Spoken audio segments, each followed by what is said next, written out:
The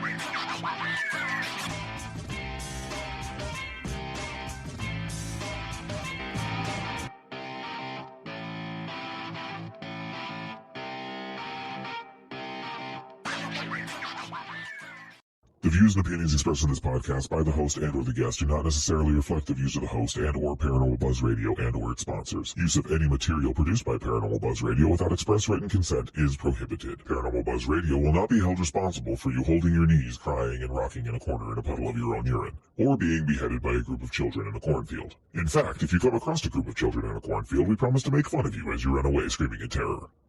Listener discretion is advised. Caution. You are now entering the all-consuming realm of Shay's Paranormal Chat, where the things that are better left unsaid are actually said.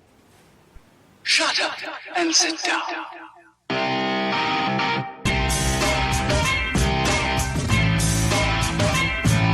You're listening to Shay's Paranormal Chat.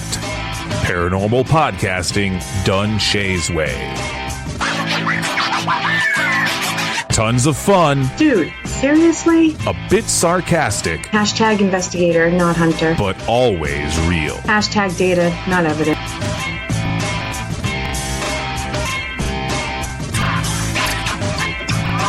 Don't get your panties in a twist. Oh my god, really? This is real, raw conversation.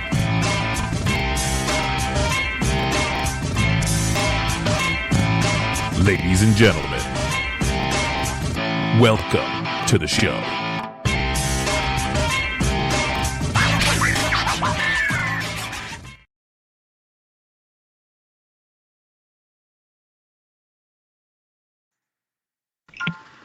Hello, everybody. Welcome to Shay's Paranormal Chat. I'm trying to get in the habit of saying welcome to episode 25. Today is March 25th, 2019. As far as I know, that is the correct date. Then again, I don't know the day of the week half the time, but I'm pretty sure since it's written in front of me, that is it. Yeah.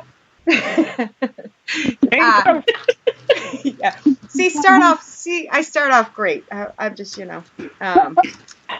So, of course, we have the most beautiful Kelly McCarville, as always, tonight. Hello, Kelly. You're a crazy lady. Hello. I'm crazy. Kelly, you're here by choice, so that makes you crazier for putting up with me. This is true, but it's the brain share thing. This is the only time that we get to share it. And girl, I'm like typing stuff last night in a different show, and I get halfway done typing it, and she's already spit it out, or I'm typing it. It was so I'm like, Kelly, get out of my head, girl. And it was it's fun in there. Stuff. It's like, so much fun in there.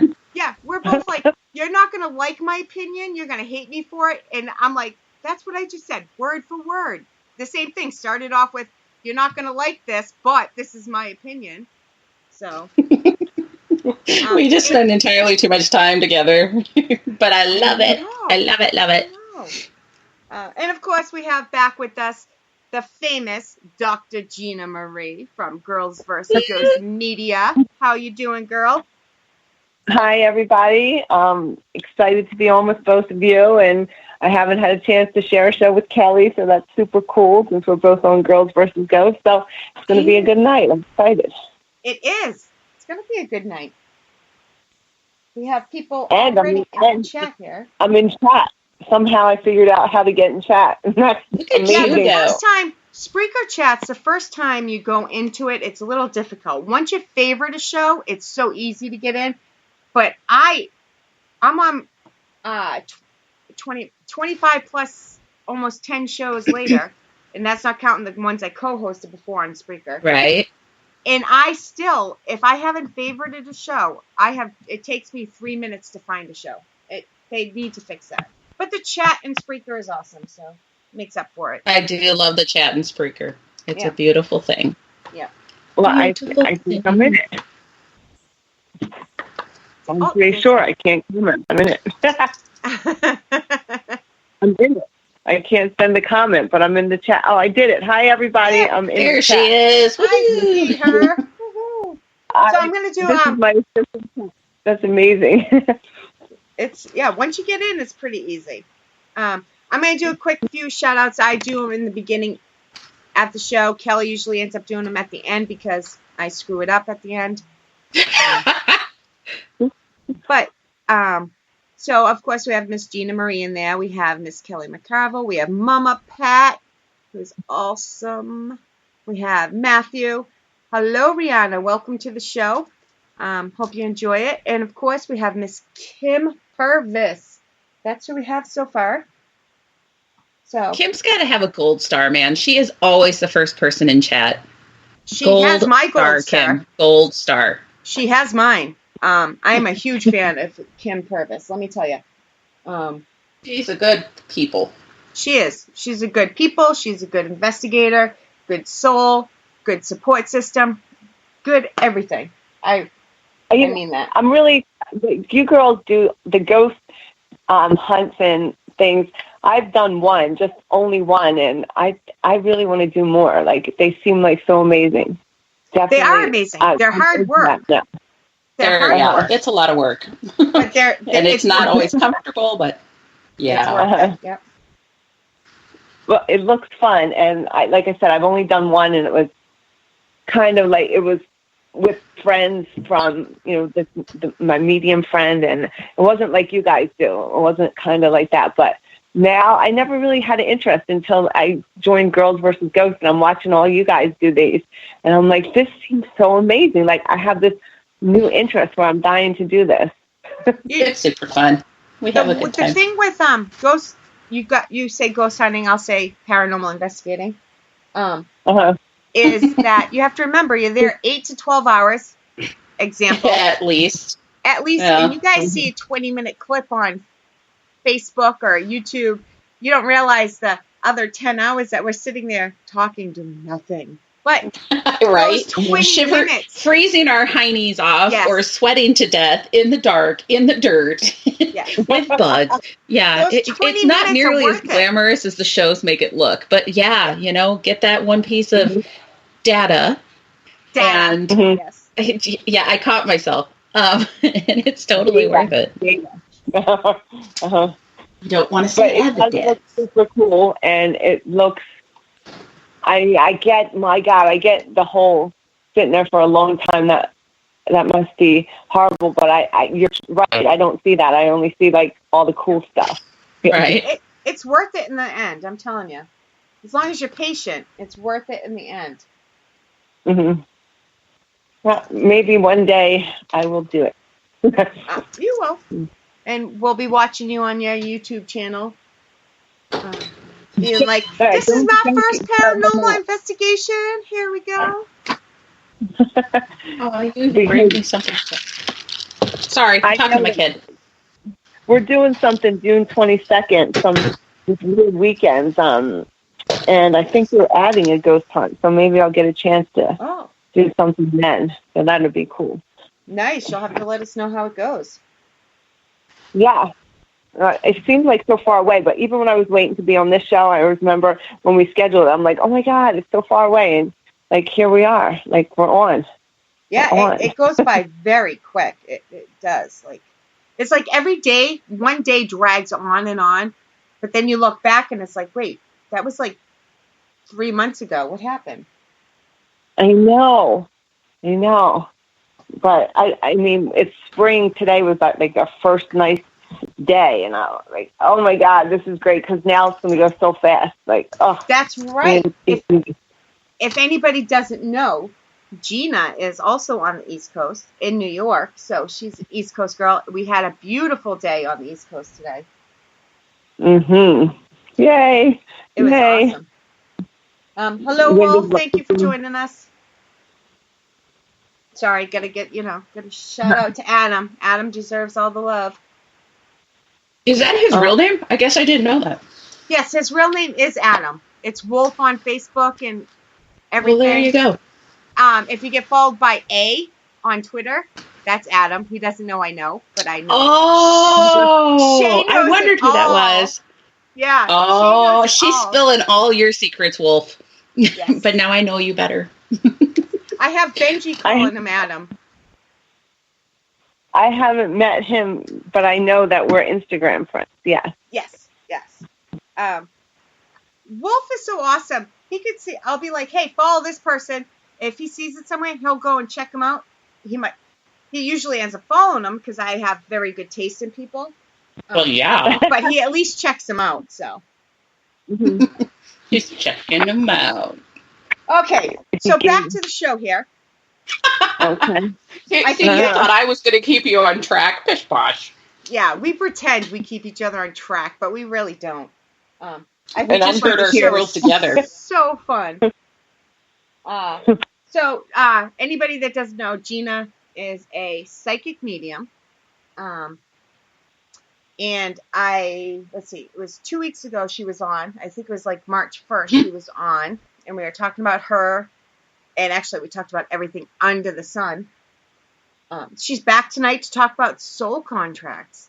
And up front, I will say, this was my idea, but I don't necessarily believe in soul contracts. I don't not believe in them, but I am fascinated by them. So I want to learn everything I can. So I'm not saying I believe in it. I'm not saying I don't believe in it, but I'm going to suck up all the information I get. But you're gathering the information to make an opinion. I love it. I am. Yeah, see, that's so true. Sometimes I won't believe in something. And, you know, I work with a lot of different psychics and mediums. The one store I work at here in New York, I'm there one day a week, and they do everything under the sun, from Reiki to they do everything. And I'm like, you know, what's this crystal? And I'm like, that's the pink one. You know, I'm like, me. I don't know, but I'm like so willing to learn. And even though I definitely might be the skeptic, like, I don't know if I believe in this crystal healing, but like, I'm always open to possibly saying, okay, well, there might be something with that. Like, for sure. Definitely. Yeah. I'm a skeptic as far as my own mediumship goes. Like, I'll be talking to a spirit and I'll say, well, I need to know more.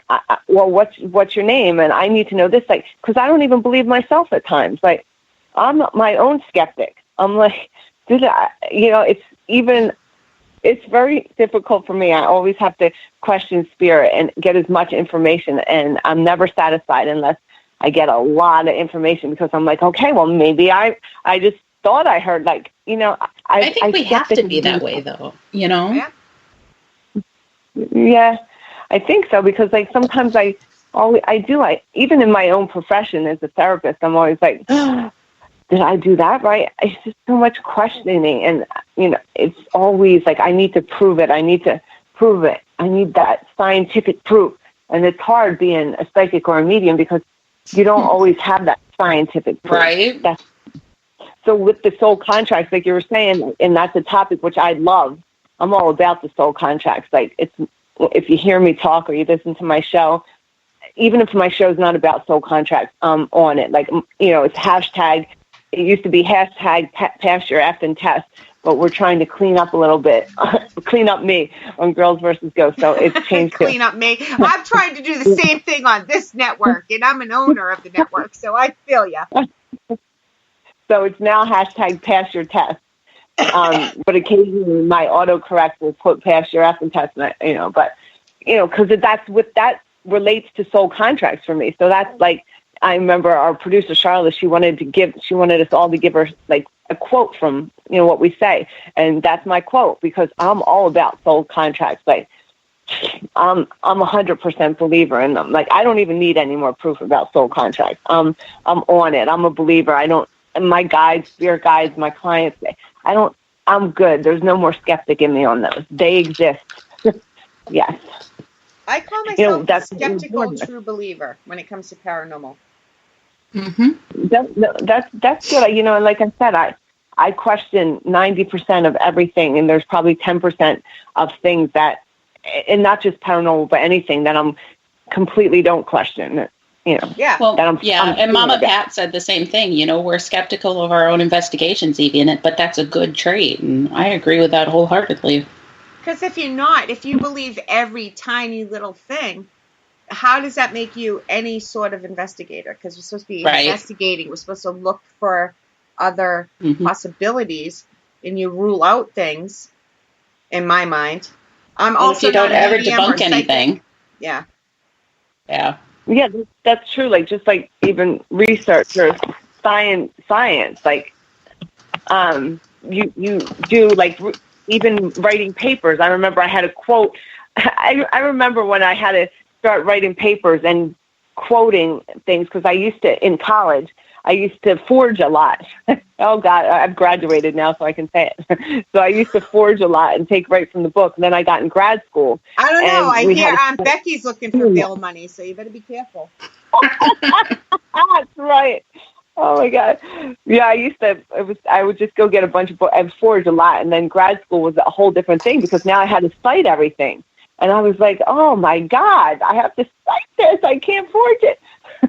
Yeah, so, I hated footnotes. Oh my God, me too. Yeah, it was just like, and that's kind of like how I feel now. Like, I don't have the book to cite it from or anything, but I need the spirit I'm talking to, or even when I first started talking to the council or channeling a higher energy, like, I first thought, I didn't even know who I was talking to. I thought I was just using a psychic channel. And then, little by little, and it wasn't really until the last couple years probably I've always talked to like the dead relatives. But then when I started talking to the council, and I didn't even know, I asked them their name, they said the council. And then weirdly enough, I had some book by, and I forget her name now, some psychic that's passed now, Sylvia or something. And she was saying she was talking to the council. I was like, oh my God, like that's, and I never knew. But that's, for me, there was no, how am I going to prove this? And it's just like a client after client will say, yes, that's right, or that's right. But I can't help but sometimes think I'm a complete nut sometimes, especially when I started talking to animals that were passed. And I needed to say, oh my God, like, is this crazy? And then they give you signs, and then you're like, okay, well, I need that. And I need less now, but I did used to need a really lot of affirmations. Now I'm pretty confident. Like, if I mess up with my interpretation, I believe not, but I'm still talking to spirit. But anyway, soul contracts, which is our topic, so I'll try to readjust. It's okay. No. Welcome to the show. This is what we do. We go way off topic. I feel like I'm being bad guest, but so soul contracts, I'll just give you my little brief, and then I believe, which I know, I can't even say I believe, I'll say that I am 100% sure in my opinion, but someone could sway my mind, so maybe, somebody else will tell me something and I'll believe their point. But how I feel is, and what I've learned from channeling and talking to my spirits, is that when we come here, everything, the Akashic Records, which the council is what helps me go channel into the Akashic Records. So basically, come to think of it, all my work is about soul contracts, because that's what's written in the Akashic Records. And what I call them is Roman. When I see them in like Roman numerals, like Roman numeral 1, Roman numeral 2, and they all have like main topics, just like if you're writing a paper. And then under Roman numeral 1, you could have like A, B, C, and that's like the free will. But I tend to find that when I'm doing a reading and someone's Roman numeral 1 says, I'm going to come here and be a mother, and that's going to happen. So if I'm talking to a woman that's, getting a little older, and she's like 34, 35, and she doesn't have children yet, and I clearly see in her contract, that she's having children, I can clearly say, okay, well, you have it written here that you're going to have children. Like, I see it. That's part of her soul contract, because she wanted to come here, to be a mother, to experience it. It's a contract she made with herself and the children and the father, and everyone else that goes along with it. Obviously, there's a million soul contracts we have. Even if it's just a hi to someone on the street that would be a homeless man, and there's a contract. Like, there's contracts with just 1 or 2 words. There's contracts for everything, but the main topics of our soul contract.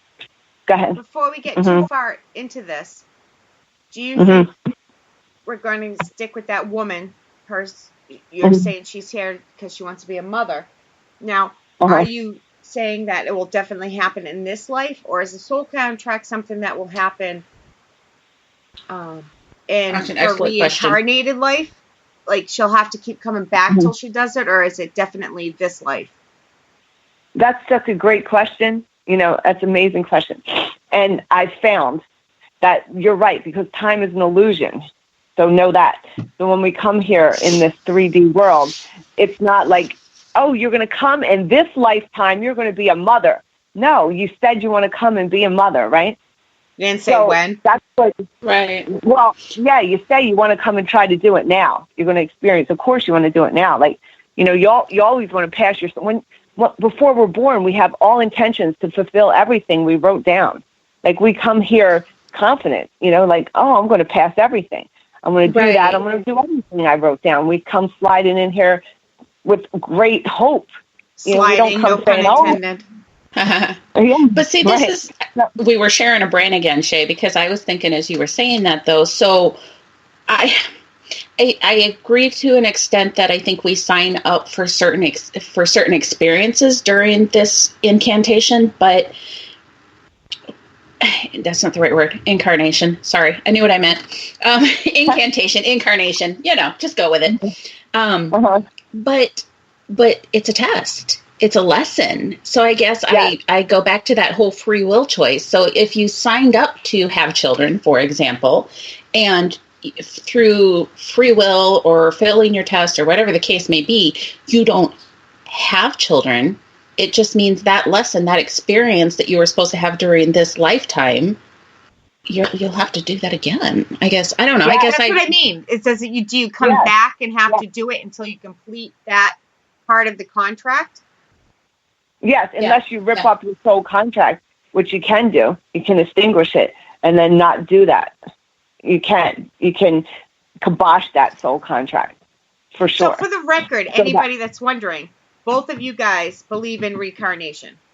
Mm-hmm. Oh, yeah. Yes. Okay. All right.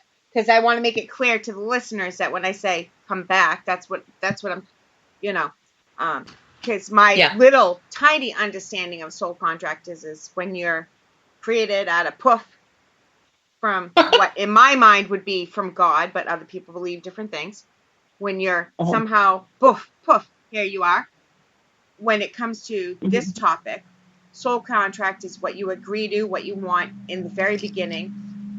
And that's that's my limit. Like, some people believe you have to keep coming back till you fulfill the soul contract or until you get it perfect. Right. And that's why this is such a broad topic, because different people have different things. And obviously I believe in God, so reincarnation is a little bit harder for me. I do believe in it, don't get me wrong. So this is why it's fascinating to me, because I get a little bit of this, a little bit of that, and you throw it all together, and I'm like, where's my head at? But think of it like a college degree. I mean, you're not going to be able to go in and take all of your classes in 1 year. Yeah. You're going to have to sign up for a 4-year or for an 8-year or 12-year, whatever degree you're going, And so each experience is a grade level, and you get assigned your classes, your lessons for that time. But if you don't pass the class, you have to take it again in your 2nd or 3rd or 4th year. So do you guys think, do you think there's a, you can both answer separately to this if you want. Do you think there's a maximum or minimum amount of times you're reincarnated? Or do you think once you're complete with whatever you were poofed here, we're going to use that. I'm not going to get into God or sperm. No God, no sperm. Poof, you were here. So do you think once you're completed everything you were supposed to, then we're not even going to get into where we go, but you're done? Or do we just keep coming back and back and back? You want me to start this one? Sure.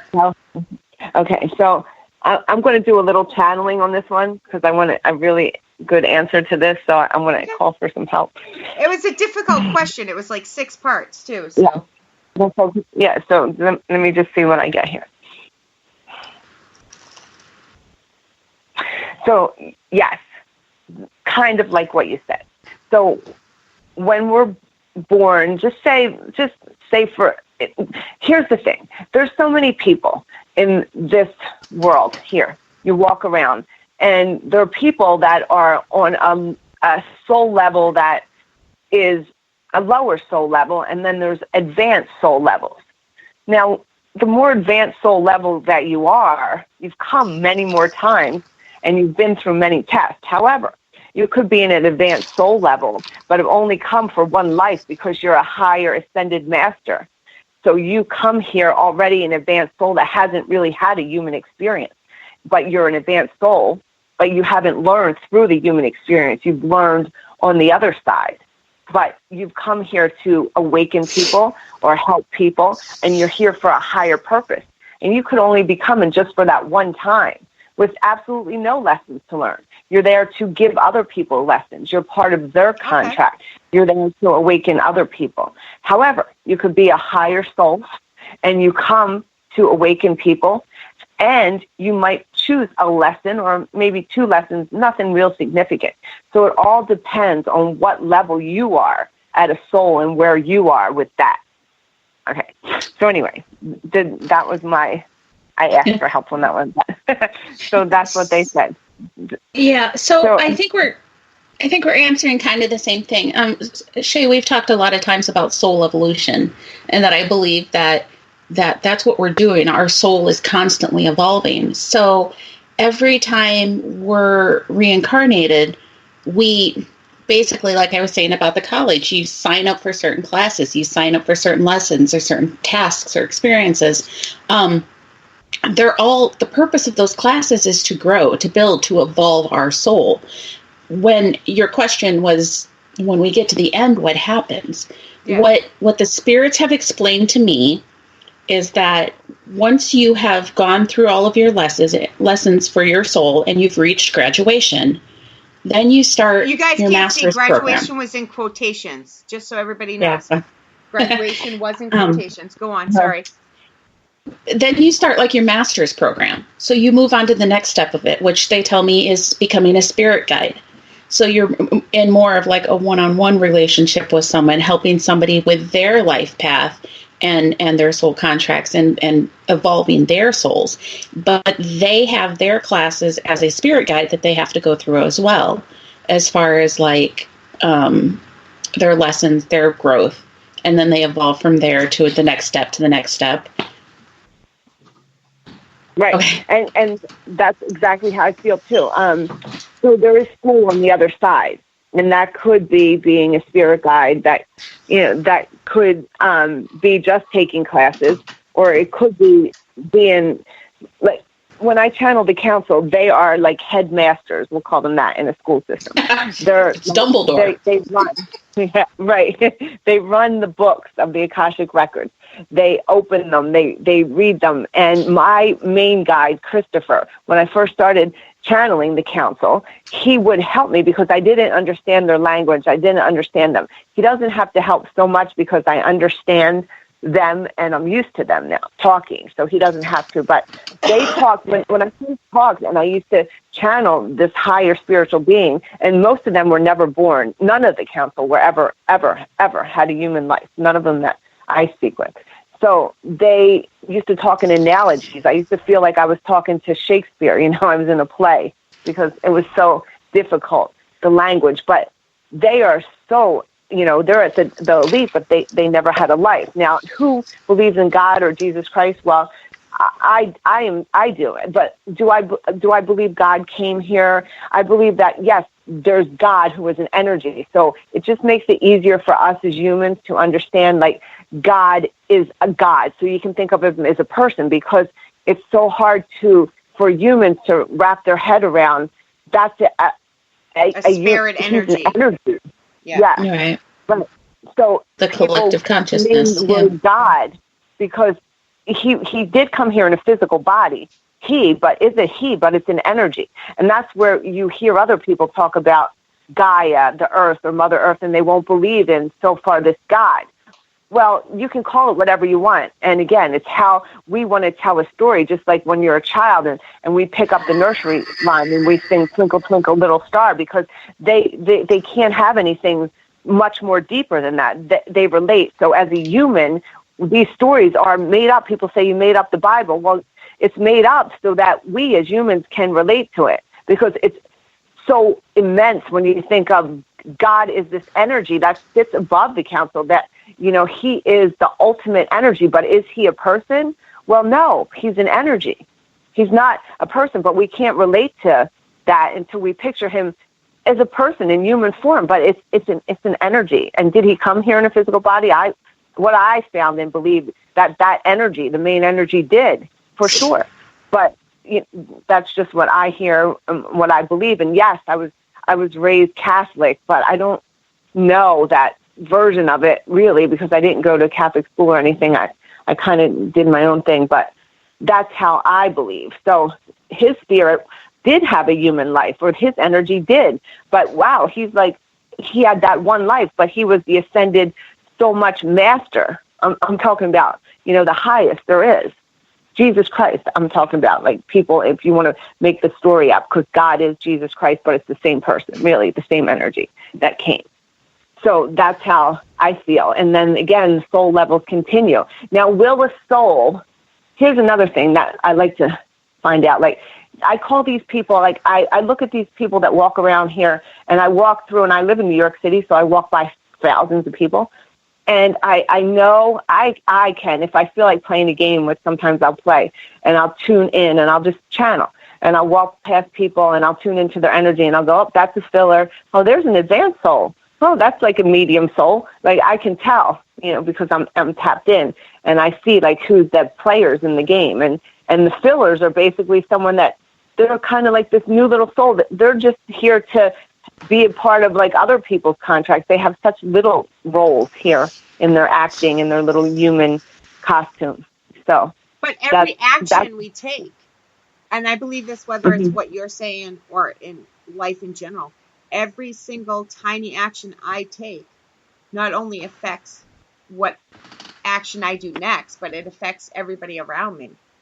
So it doesn't matter how small, it creates a wave. Butterfly effect. Yeah, but yeah, I was going to say wave, but yep, exactly. Yeah. Yes. Now, here's the thing about that. Just what you said.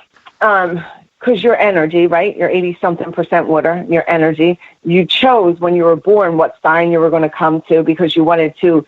You chose what time you were born. You chose what sign you wanted to be in. You chose all that because that way the universe affects each human, does deal with the moon, the sun, the stars, and everything else. There's some truth to that astrology number thing, some truth to that, because of that, because it's what you chose. So that what you're saying is completely true, because being that energy that you are, because you're just energy in this human body, take this human body out, you still exist. That's why we as mediums talk to spirit, because you're still here. Energy can't be, what is it? Energy can't be changed or destroyed. Yeah, right. It's infinite. Energy is infinite. Yeah. So because of that, your action is energy, right? So that's how come when I'm talking to a client and they want, a specific job or something, whatever. And, they ask me, am I going to get this job? And so I take a look and I see, and I say, wow, the energy looks really good, because I can, I read energy as a psychic. And I look, and to me, it looks like electric, when the electric hits the ground, that's thunder, lightning, whatever. So, and I see the little bumps, and it looks like it's really good. But just like you said, every action can change that energy. And not just your action, but people around you. So even though I'm looking like that energy is going to hit, something could change that. And that used to confuse me, because I'd say, as a new, like when I was younger, I'd be like, why don't I know that was before I even knew I was reading energy. I was actually doing cards then. And I was like, how come I don't know the exact outcome? I never really could figure out why, because these other, tarot card at the time I was doing, they could find out the ending. And because of free will. Because we choose to make decisions and change little tiny things, which changes the bigger picture. Yeah. But I couldn't figure out. I thought, I'm supposed to be a psychic. How come I don't know? And it used to frustrate me. I need to know. And that's when I realized there's some things that obviously I'm going to know, because it's already written in your contract. It's in your records. You're going to play this out, and the energy looks really high. So now I'll give a percentage, like that's an 86% or something. I see a high percentage of it. And usually if it's that high, something really has to change that energy for it not to happen, for sure. So to both, we're way off topic, but I don't care because this is interesting me. Well, it's still about soul contracts, though. It's still there. We're still talking about it. If something, if you guys, again, you can both answer separately.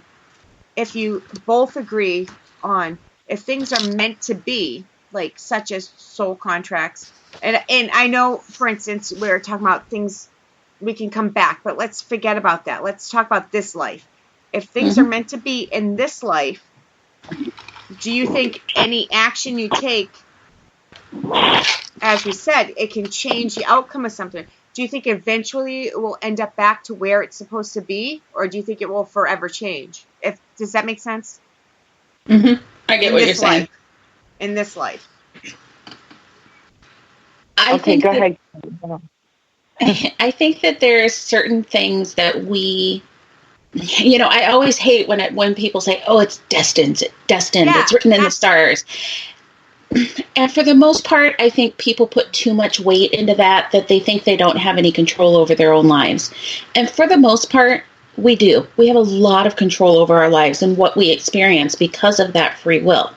However, there are certain things that we just cannot get out of, things that we cannot avoid. And the way that Hold on. Just for anybody that, because I didn't explain that right. Kelly's on the same mindset as me, so she got it.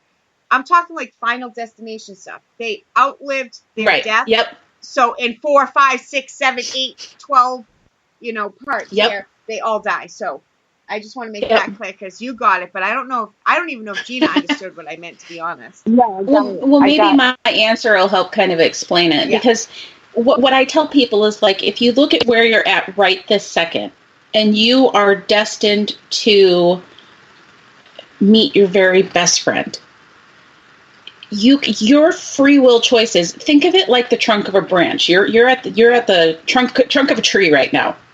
So you can choose this branch, which is going to be, you can use your free will to choose this path, which is going to take you directly to your best friend. And it's going to be an easy, short, it's going to happen sooner path. Or you can take this branch, which is twisty and turny and crazy, and it takes forever, and it just increased your time by 12-fold, but you still end up at the same destination. So eventually, kind of think of it too, or like you're going on a trip. You can choose to take the interstate. It's most direct, it's fastest, it's most convenient, or you can take the scenic route. It may be a little slower. You may hit traffic. You may get lost. But you're still going to end up at the same destination. So there are certain things that I don't think that we can avoid, but not everything. Don't put so much faith in things, guys, that you think you don't have control over your own life. You do. Yes, I believe that. So I'm going to give you an example that I'm hearing from me to talk about. So some people some people come here and they want to be born blind because they want to go through that. They sign the soul contract. So they go through that. Okay. Some people come here, or some people say, as a child, I worked in a cancer hospital for children. But those children and the parents, they all agreed that they were going to come with this childhood, be born as a baby and have this cancer. They chose it, to fight this through. However, some people could have cancer. They could be 15, 16, or 20, whatever age they are, and they have cancer. And, this diagnosis comes upon them. So was that written in their record? So it wasn't necessarily written. You're going to get cancer. That word cancer. You're going to experience acute illness. That's going to be part. They don't explain it, but you will overcome it. So it's already written that they're going to overcome it. So, but go through it. So they are, no matter what, they're going to overcome that. However, the energy that they now take on, because I'll see, okay, you're going to be diagnosed. I see this clearly. I've seen it plenty of times. But they're going to make it through. However, because of your energy, you could prolong, just like Kelly was saying, you could prolong that diagnosis, that illness, because you're not living the energy of the highest vibration, and you're prolonging it. So you could prolong it for your whole life, for sure, because you didn't live to get rid of something that you were supposed to pass of your illness. It wasn't supposed to take you. It was not. But because you, as energy, as water, you vibrated at that negativity or the energy that didn't allow you to get past it, and it lingered for you. And it might have taken you that it shouldn't have, you see. That's what I get. So that brings up another question. Do we know when we're going to die? Okay, Do you think this is a question. when people die? Or not you in general. Do you think anybody can predict when somebody's going to die? I heard the answer for this, but I'm just going to get the answer for this because I don't want to mess this up. So hold on. So when we're born, we do come with, obviously people die at 5, 6, 7.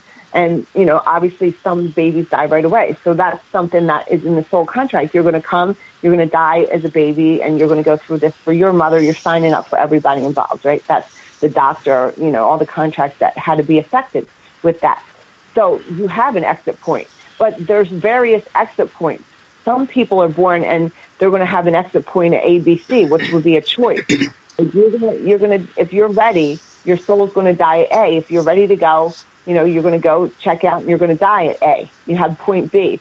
There's different escape routes for different souls who have different missions. So they have a choice to come and variously go and an escape point.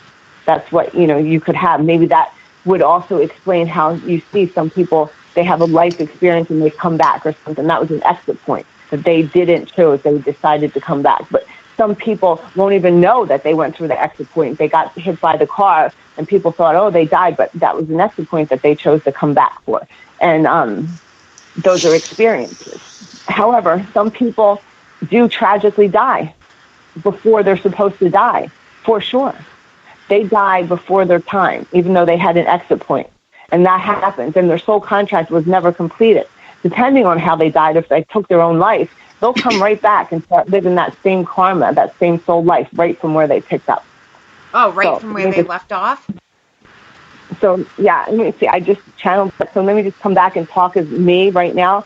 I know for sure that I experienced an exit point that I chose to come back from. And it was the most crazy thing that I've ever experienced, ever. And it started my spiritual awakening and changed my life, which brought me to be open about being a medium and a psychic, which I never was up until I went through that, which was only a couple years ago. I mean, I did this, but I didn't vocal. And I had a choice to come back, and I experienced it myself.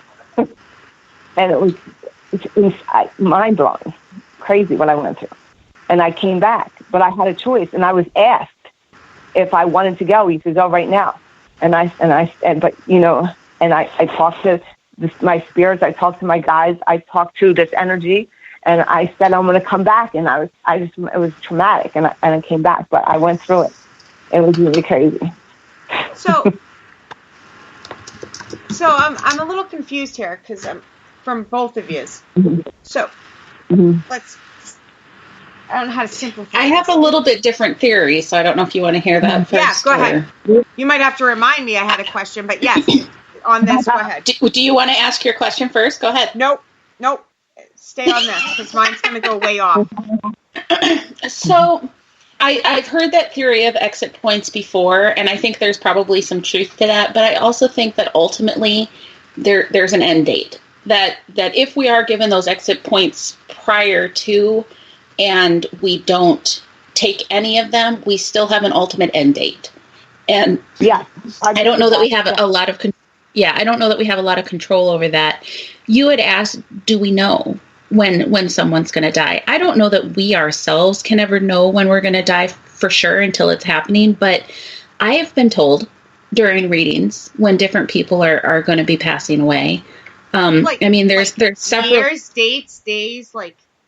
Most of the time they'll give it to me in time frames. They'll tell me that, someone has about 6 months, and they don't give me exactly usually, but I'll give you an example of one time that they did, and we didn't realize it until after the fact. But I had a gal that came to me for a reading, and she was, her sister was ill. She had been diagnosed with something, and her twin sister, and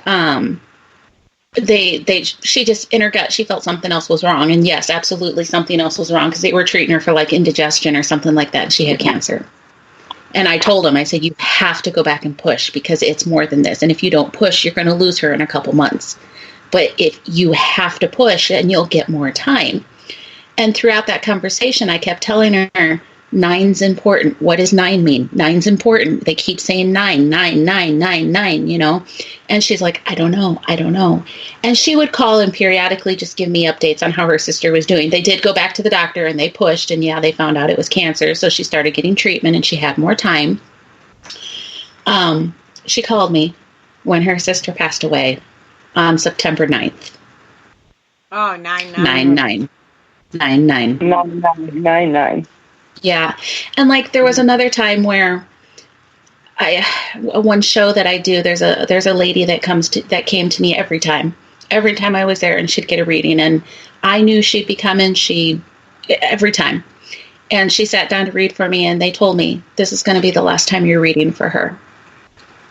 And I didn't know at the time if that meant I wouldn't be back to the show, or she just wouldn't make it, and she didn't show up the next time. And I knew in my gut, she died. She wasn't healthy. She was older, and it's just like, but I made sure to give her extra time and attention. And we sat and we just talked, and it gave me that opportunity to basically say goodbye. So anyways, what was your question? Do you remember?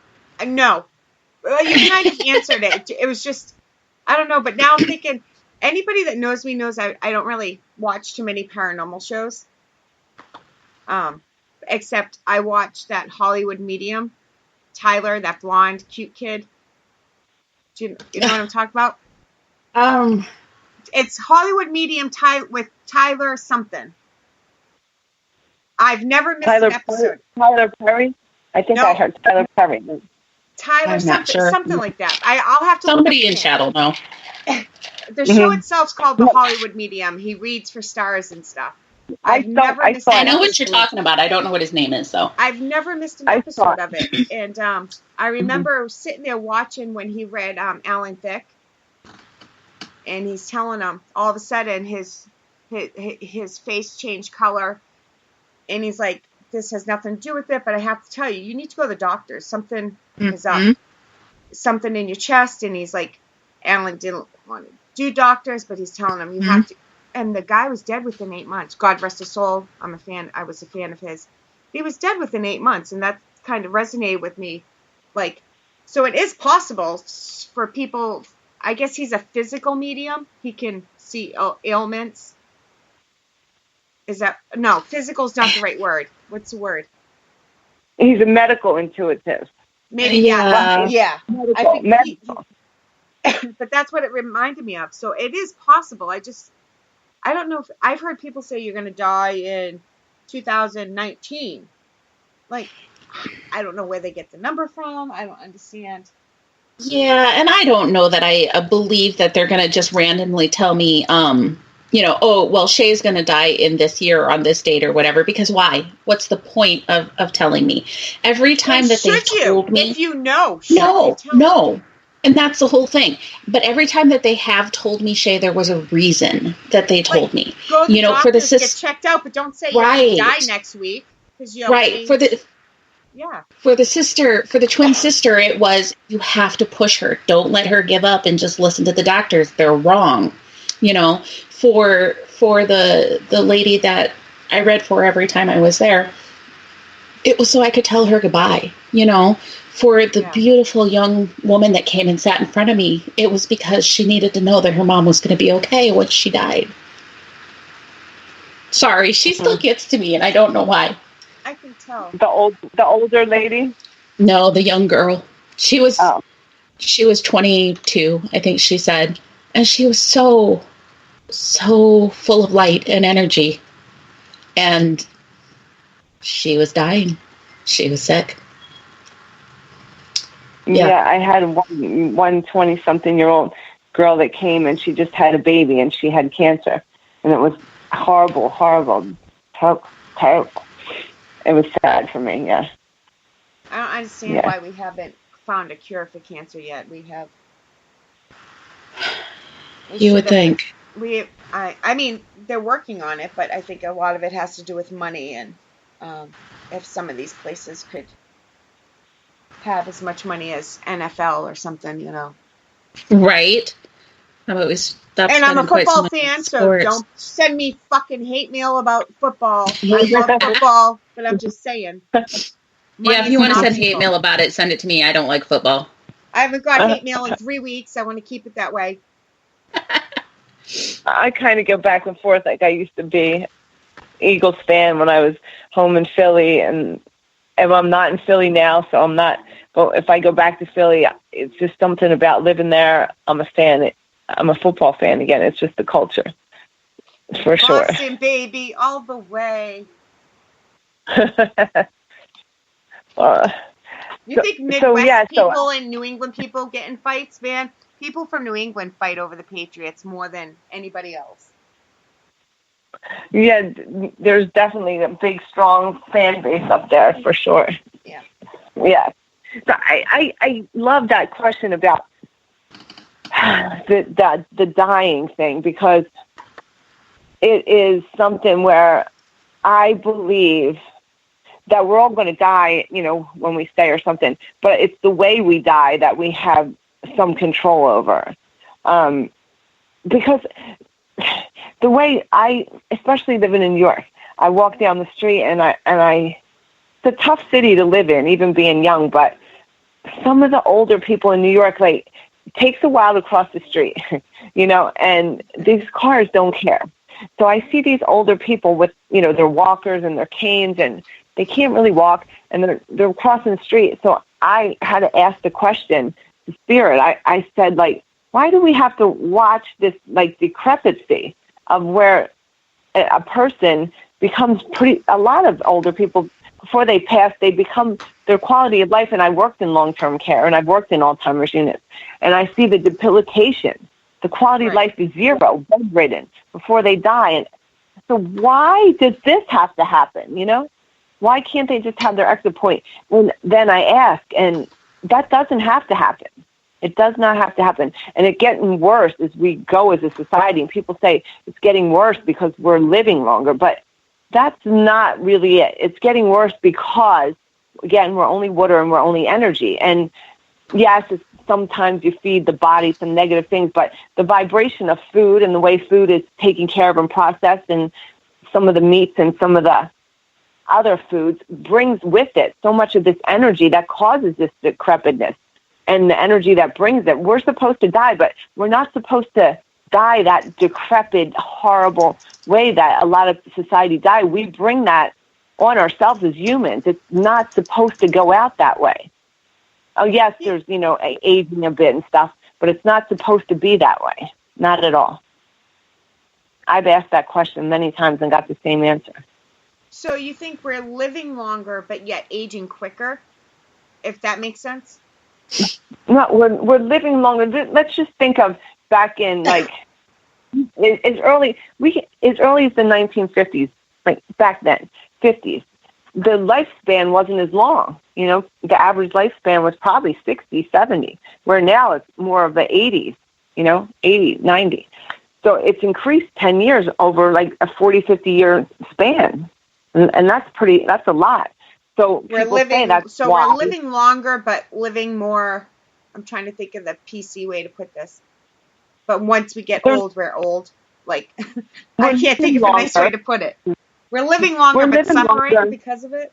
But yes, the quality of life and the decrepitcy, the breakdown of the human body is pathetic. Like, it's not, I've seen, and my grandma was one of them, 90-something years old.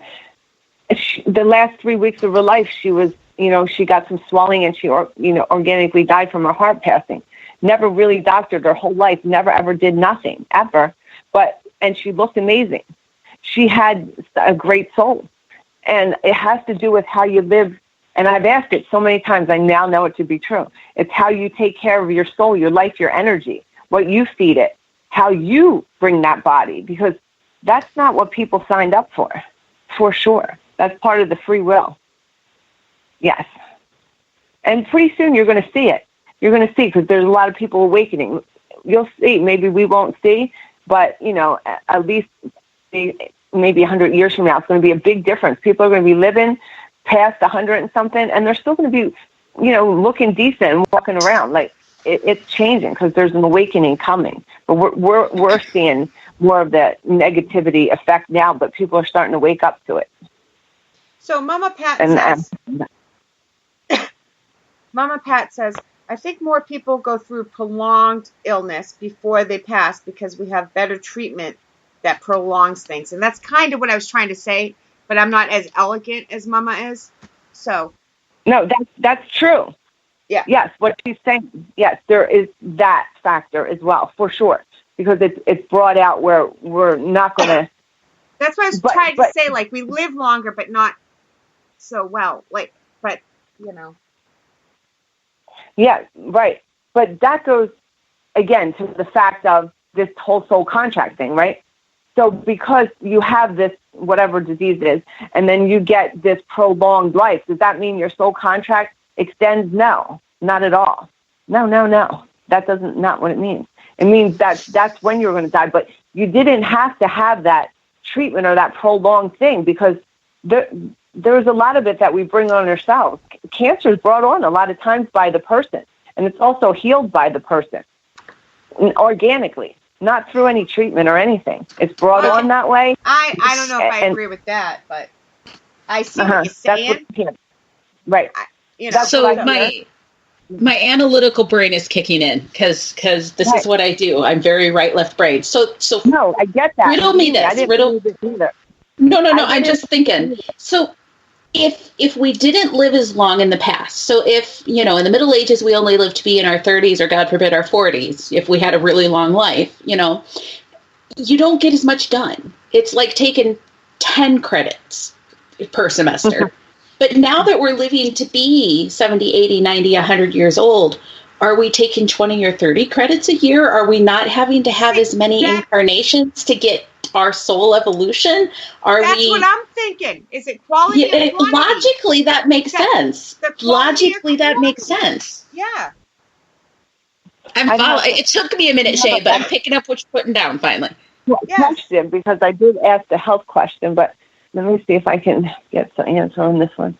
It's just logically that makes sense. If you can get more done in every incarnation, then you don't have to. It doesn't take as long. But maybe I don't know. Maybe they just. We need to. What if?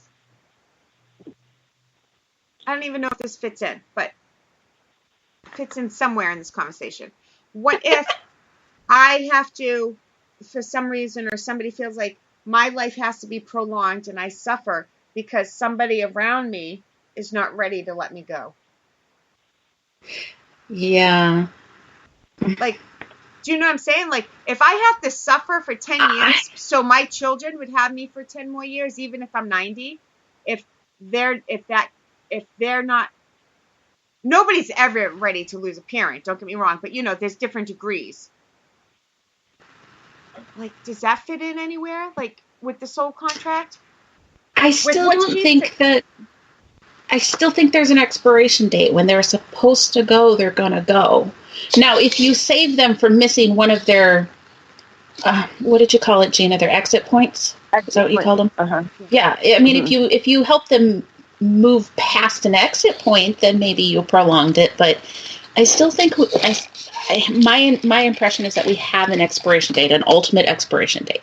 I love this. How we're all like on the same page, but totally different pages at the same time, by the way. We have a question in the chat that we need to get about. But we do. It looks like we got two from Mama Pat and Anna.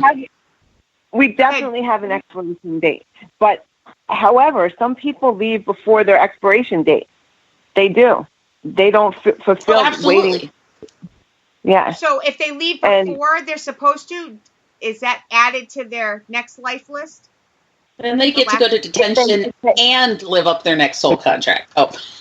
All I can compare this to, I am a simile in, I forget the other word because my brain works so quick that I can't always spit out the words, which is why I say things so bad. My brain works so fast. All I can see is a video game, like leveling up. I don't even play video games, but I see it, like Donkey Kong. And that's kind of what it is, yeah. And then there's secret bonus levels that you don't know about, and then you're a spirit guide because you got to this next secret level, and this is what my brain does. It just goes da-da-da-da-da-da. But it's also like Chutes and Ladders, though, Shay, because if you take the wrong path and you make a really big mistake, you get sent way back to start over in your full evolution. We're going to get to the questions in 2 seconds. Chutes and Ladders is the most realistic game that man has ever created because it is the most tedious and boring thing in the world. And you get so excited when you get to go up the ladder a little bit, and then something comes and kicks you at your knee, and boom, you shoot right back down. And down you go. So I think, Chutes and Ladders is great for kids. Teach them young. That was me changing the subject, if you didn't notice. But now we have a bunch of questions. Do you want Mama Pat's first? Yeah, whoever. Or do you want Anna's? Okay. I think hers was first. Let me look. Yeah. Okay. I think so too. So she's saying that she's been a caregiver for several people who are terminal. Is it possible that their soul contract was to present the opportunity for her to handle their care with better grace? Yes. Oh, that wasn't for me. I'm the host. You get to answer too. That was a yes, meaning I want to know the answer. Like, yeah, it could be. Like, that was cute, Shay. Sorry. Go ahead, Gina. That was for you. I got it. Is Kelly answering this one? You can. I'll let you go first. That's fine. Okay, I've been the caretaker for several people with trauma. Is it possible their soul contract was to present the opportunity for me to handle their care? Well, it could have been anything. So that could have been the soul contract for you to maybe you one of your soul contracts was to learn how to give unconditional love because you're giving love to maybe somebody that is bedridden or they have Alzheimer's, so they're not able to give back to you, but you can only give to them. So you're giving, your soul contract was you want to come here and just give love, just give. So they present opportunities for you to be able to give love, for sure. So some of the people that do come here and they do have the Alzheimer's, they choose to have or go out with Alzheimer's because they have soul contracts with whoever is going to experience the Alzheimer's. Not so much for them because once they become in an Alzheimer's state, pretty much their soul's lessons, because I, as a medium, I talk to people with Alzheimer's, and I'll be doing a reading with someone, and their mother's coming through them, and at first I didn't understand until I realized if they're in Alzheimer's, I talk to them just like they're a spirit that passed. That's where their soul is for me, and I connect to them all the time. That human body's still living, but that soul is talking to me. It's in a different dimension. It changes dimensions, and I can communicate just like I communicate to a spirit. But that body is there, and it's helping. If you're the caretaker or the nurse, or there's a lot of contracts going on. So for sure, it's all working in unison there. Yes, for sure. I think, and this is where the concept of soul contracts, I think, really came to me, Shay, and where it really started to make sense, because nobody hate Kelly. Kelly's still a good person. I was raised every time she says that, I usually agree with her. Same with me. As soon as they start off with, you're not going to like me, she was like, wait, I'm right with you. I was raised as a Christian. I'm not saying that I don't believe what I was taught, but it wasn't making sense. This almighty God that makes all these decisions, who is the ultimate good. I didn't understand then how you had things like a 1-month-old baby who was beaten to death. What the hell did that baby do that they deserved that? And I struggled with that. And that's where the soul contract finally made sense to me, because That's what that baby signed up for that time. See, that's Not why I to learn. don't agree with soul contracts. But go on. Yeah, but hang on. It Yep. wasn't for that baby to experience. What that soul had signed up for that time is, okay, my job in this incarnation is to help you, parent, learn the lesson. Right. So so it was the person who killed the baby, God forbid, had a lesson that they needed to learn. But they needed a soul that was willing to make that sacrifice to help like, somebody else's soul evolve. So it's like taking one for the team. Meeting, and you see the checklist of the shit you really don't want to do, but you got to pick something, and you're going to. But somebody has to do it. Somebody has to do it. Everybody's got to clean up after a party, and somebody has to clean that toilet. Nobody wants to do it, but somebody's going to take one for the team, and they're going to do it. And that's where the soul contract finally went. Okay, that makes sense. So yes, I think sometimes that people are brought into our lives specifically not for them to just learn their own lessons, but to teach us lessons too. Yes. My youngest son is special needs. I know some people know that. And I wasn't always, I'm still not, but I really wasn't a very patient person.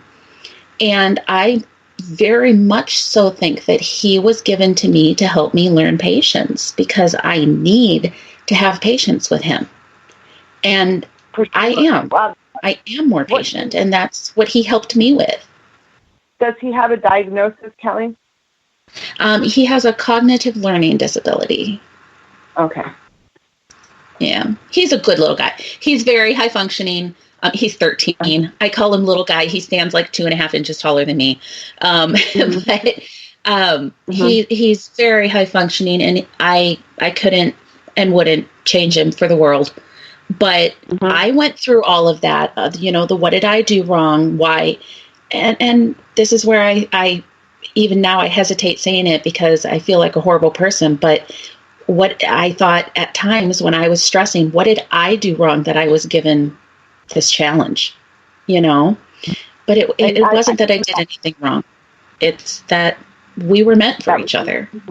Well, I work with, my doctorate degree is with autism, sensory, and children with disabilities. So that's my full-time job.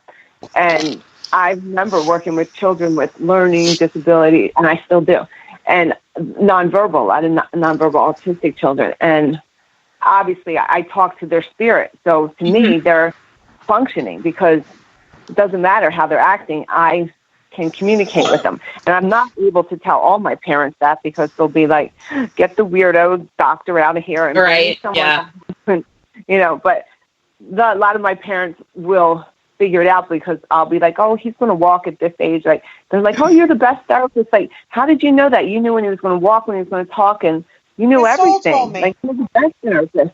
Right. And I'm thinking, yeah, right. Well, I'm not the best therapist because my paperwork's all late and this and that. But that is what I found from talking to these children, because I talk to them, and even though they're 2 or 3, the soul that I'm talking to, their higher self, obviously talks, like, I understand. And they told me that after I've talked to hundreds of children.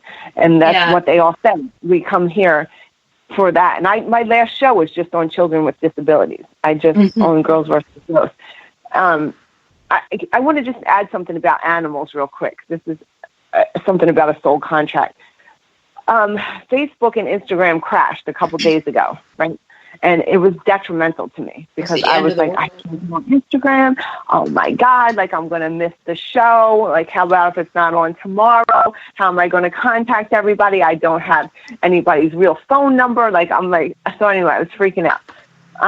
So then I was scrolling through Facebook, because that happened to come on first. And I was trying to figure out what's wrong with Instagram. So I put a post about anyone else.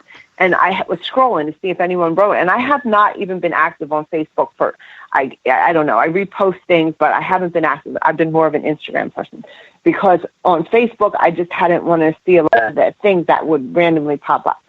But anyway, so what did I have to see the first time was this horrible thing. This cute little black and white dog was wagging his little tail, and this rotten, I'm not going to curse, this da-da-da-da-da, cut its paw off. And the poor dog picked up its paw. It was the worst, and I couldn't unsee it.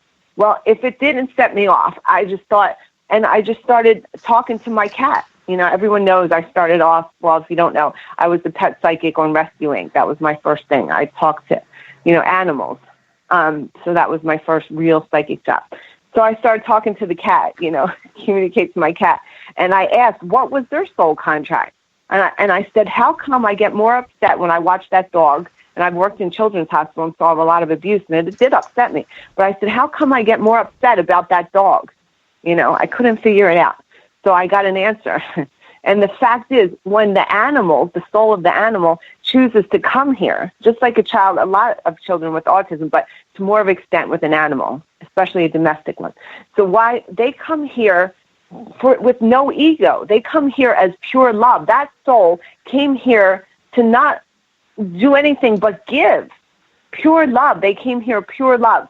And being an empath, watching that destroyed me because I understood that soul came here in all love with no ego, no lesson. They're not learning. They're just here to give. And that's why that hurt me so much. So some people won't believe that the animal has a soul, but I clearly know that to be true. That's one of my 90% I believe things. Yeah, we touched on this last night. That I think Kelly and Ian both agreed last night that animals most have souls, right, Yep. Kel? Absolutely. Yeah, I absolutely. wanted to speak for you, but yeah, Nope. Brain share. Yep. Absolutely. Yep. All right. Do we want to move on to Anna's question? Yes, because she's been very patient. You want to read it because I don't quite understand it. Yeah, that's fine. Short answer, Mom. Yes, absolutely. I think that people are brought into our lives to present opportunities. Long-winded answer to give that short answer. But yeah, we had lots to say. Okay, Anna. She's saying, I was wondering how to hear your spirit guides better so they can so you can pass their class, and will they still be there for you? And what do energies get from fleshies, and how do we keep giving them energy so they're here for us? Okay. I think I get it because Anna is one of my students, and so I get what she's asking. I'm not fully on board with the whole spirit guide thing. I'm still learning, so it doesn't, me. So I think she's asking one thing, how do you, there's a lot of questions in there. I think she's asking, how do you better hear your spirit guides?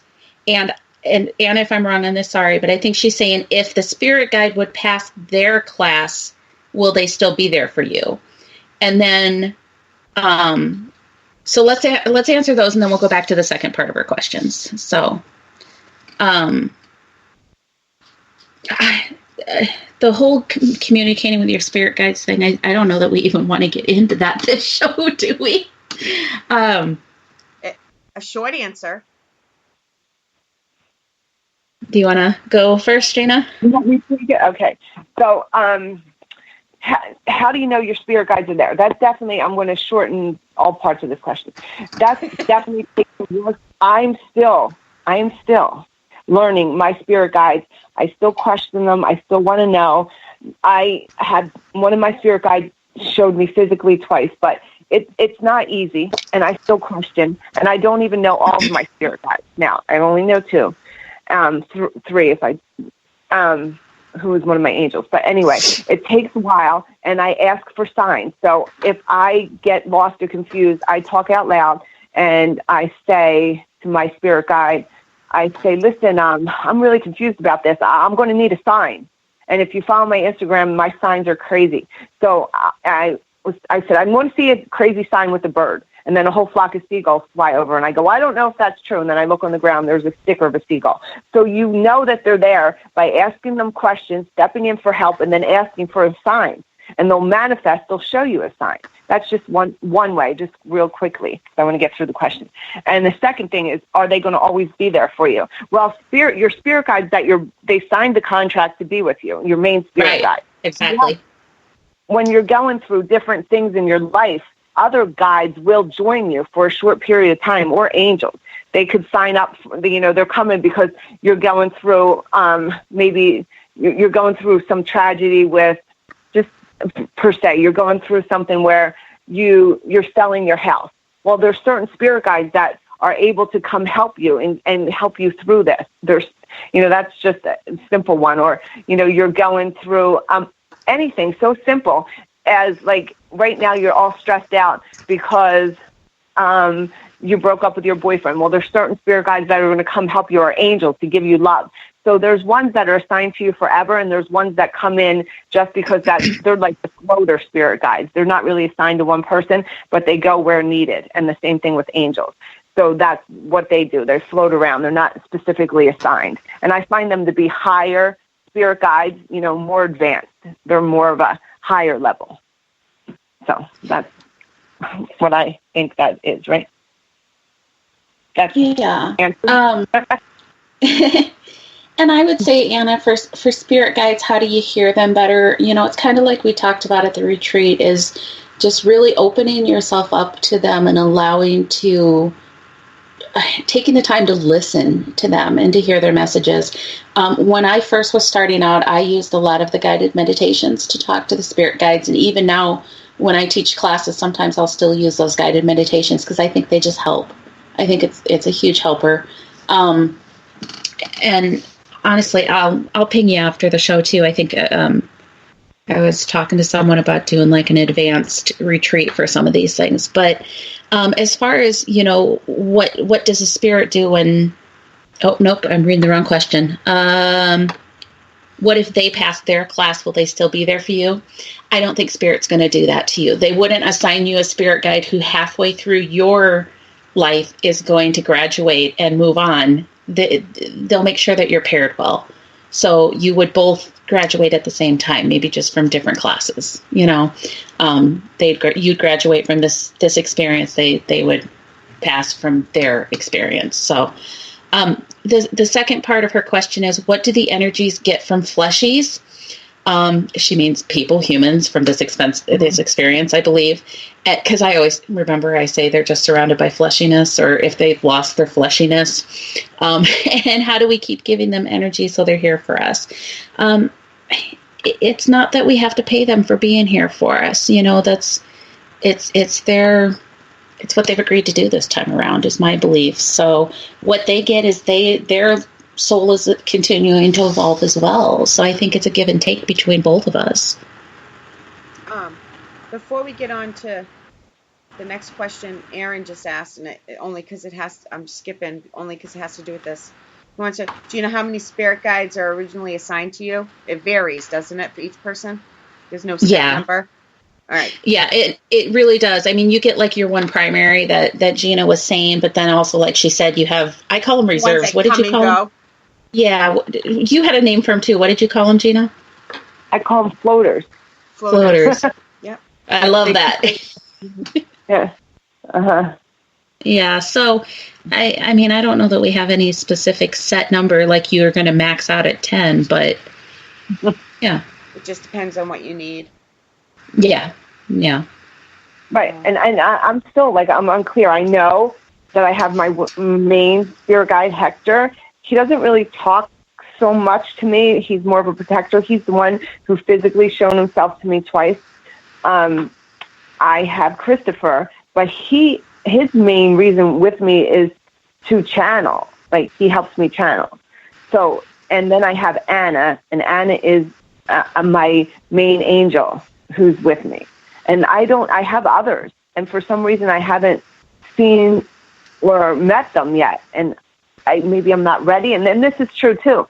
Sometimes we don't meet them all till we're ready. Like, I knew of Hector for a long time, but Christopher was more recently, and Anna, before I even knew I could talk to angels or angels existed, did I even know about her. So they come even when you're intuitive. Sometimes they don't even tell themselves to you. It's hard to find. It's definitely a process, and it's all in time. And they will never reveal themselves unless you ask and seek them. They're always there, but you need to ask for the help. Ask, because you're here in your free will, and they're not going to butt in and step in on your toes. You need to ask them. So then they'll show you and guide you. It is amazing, the guidance they give you. And amazing. Amazing. And the better you get at it and the more awake you are and aware, I never go through a day without help or a sign 20 times a day. Yeah. For sure. And again, being a medium since birth and very empathic, this is not easy even for me. I mean, it's something you have to continually work at and practice and learn and grow, for sure. And it helps to have a counselor. I saved the best for last. All right. Unicorn killer. Yeah, I was just going to say, so the unicorn killer's question kind of goes back to something we were talking about before. This is the last question, because this is not going to be an easy answer either, guys. And we're already at an hour and a half, so. He's saying, but can science force a spirit to live past the exit point? Will that spirit, when they do exit, become spoiled, for lack of a better word, because it did not leave at the correct time? Like keeping milk beyond its expiration time. You want me? I could channel this answer. I don't know the answer. You want me to take this? I'm not answering it. We can both if you want. That's fine. I mean, I kind of talked to it earlier, but go ahead, Kelly. You answer, because I would have to channel this. I don't know it offhand. So it was kind of like I was saying earlier that there may be those exit points that we can choose to take, or that could potentially happen. And yeah, if we hit one of those exit points, and so go back to the example of the sisters. You know, the twin sister who was dying, she hit one of her exit points, and had she not sought treatment, she would have taken that exit point. But because they went and they got the science, the medicine, the science, she was able to live longer. But still, I believe, my understanding, my truth, is that a soul, we have an ultimate expiration date for this incarnation. And if we don't take any of the exit points before we get there, it will happen at this time, science or not.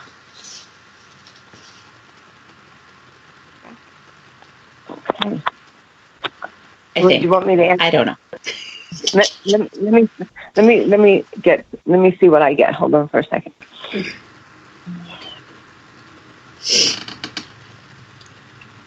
So, some people, humans, when they're born, they do have exit points, because they say, okay, I may be done by then, because nobody wants to come here for too long. So, we're coming down here, and it's not something we're joining up for. So the soul says, give me an exit point here, here, and here, because I might be done by then. Hopefully I'm going to be done by then. That's what we're really saying, hopefully. But then we get to that exit point, and, it's like we're not done. And like I said, I came to one. And you're not done. You want to go because you didn't finish it. You didn't finish what? You want to do it? You want to do it? It's like, I'm going to stay. You choose. But not every soul comes with at several exit points. Some souls come with, this is when I'm going to go. Like Kelly was saying about the baby. That baby, there was one exit point. That was it. Right. There wasn't a choice. That was one exit point. So is there a prolonged science and medical one? No, there's not. Science doesn't prolong your exit point. That science and the weakening, there's the free will and how we bring that apart, some of the suffering that could have been stopped. But that exit point was still in place, but you weren't necessarily supposed to go out all decrepit and falling apart. Some of that is some of the free will, but your exit point was still in place. Yes. Yeah. Yep. All right. I think we're definitely saying the same thing. You guys are. You guys word things very differently, but I'm listening to both, and you're pretty much on point, guys. You're pretty much saying a lot of the same stuff here, which I find always goes back to my belief in terminology. We just use things differently, and if we would just sit back and listen to people, we would get along better. But I lied. Well, Mama Pat said the same thing, too, if you saw her comment that she made. No, I didn't. She says, it's amazing to me how consistently various mediums have been shown the answer to have been shown the answer to similar questions. I always say it about paranormal investigators because that's what I am, but I see it in you guys too. Like Yeah. different class people. You guys are mediums. No. One more quick question. Hopefully quick. I never did answering text messages. People always like, why were you mad at me? I'm like, I just can't text. Yeah. I'm a horrible keeper and toucher. Horrible. How do you know Wolf wants to know, how do you know if you have a spirit guide? Everyone has one. So Everybody does. Yep. But how do you know? How do you find it? How do you, well, you have one, so you already know, but how do you know the presence of a spirit guide? Okay. Or tomato. First of all, just believe and trust that you have that spirit guide. And again, if you want to be more in touch with the spirit guide, you first got to believe and become aware. And once you believe and become aware, they get very excited. They're like, oh, finally, the soul's awakening.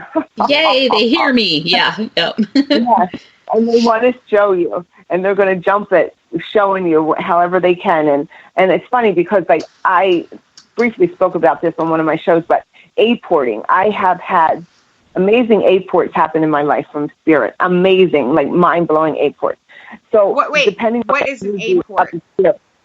It's something that a spirit can bring into your physical world and bring to you. And I had crazy ones. It's too much to get into now, but okay. I talk about them briefly. But back to this, depending on the energy of that spirit, the signs that they can show you are mind-blowing, what they can show you. The more you give energy, the more they become aware, and depending on the level and the energy of your guide, what it is that they can show you. But it starts with believing and becoming awake and aware.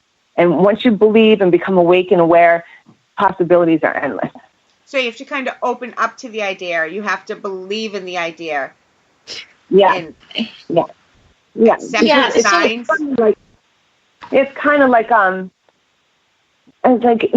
one of these, I remember my grandma years ago, she used to call it mind over matter. Like, you know what I mean? Like your body, these marathon runners, they just keep running.